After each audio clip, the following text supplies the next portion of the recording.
सुशासन कैसे होना चाहिए, भ्रष्टाचार के खिलाफ कैसे टेक्नोलॉजी का उपयोग करते हुए हम कार्यक्रम को आगे बढ़ा सकें।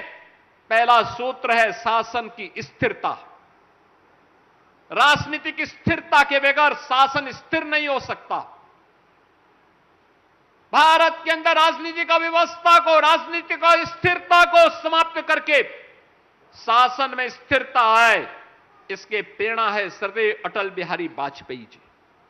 याद करिए 1990 के दशक के उस दौर को, लगातार सरकारें बनती थी, बिगड़ती थी, आती थी, जाती थी, खरीद फरोख्त होती थी। 1996 का अटल जी का वक्तव्य सुनिए, जब उन्होंने 13 दिन की सरकार को गंवाई थी। उन्होंने कहा कि नहीं, हम इसको नहीं प्रेरित करेंगे, इसको नहीं आगे बढ़ाएंगे।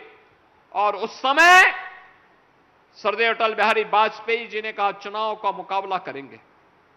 98 से लेकर के 2004 तक देश के अंदर एक स्थिर सरकार देकर के, राजनीतिक स्थिरता के दौर को भारत के अंदर ला करके फिर सुशासन का एक मॉडल उन्होंने दिया।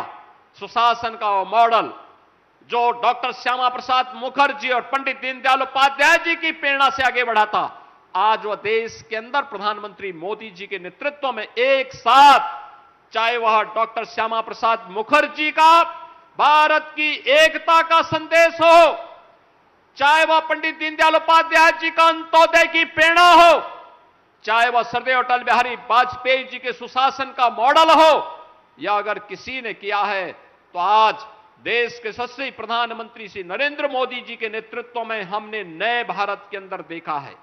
हमारी पीढ़ी सौभाग्यशाली है कि हमने मोदी जी के भारत की सुरक्षा के मॉडल को, वैश्विक मंच पर भारत की बढ़ी हुई प्रतिष्ठा के इस मॉडल को, भारत की सुरक्षा के मॉडल को, विकसित भारत की संकल्पना के साकार होते हुए मॉडल को आज हम देख रहे हैं, उसको आत्मसात कर रहे हैं। और विरासत और विकास का मॉडल कैसे हो सकता है, इसका केंद्र बिंदु बनाया है प्रधानमंत्री जी ने भारत के हृदय स्थल के रूप में जाने जाने वाले उत्तर प्रदेश को। पिछले 9 वर्ष के अंदर उत्तर प्रदेश के अंदर डबल इंजन की सरकार ने प्रधानमंत्री मोदी जी के उस मॉडल को यहां अक्षर से उतारने का काम किया है।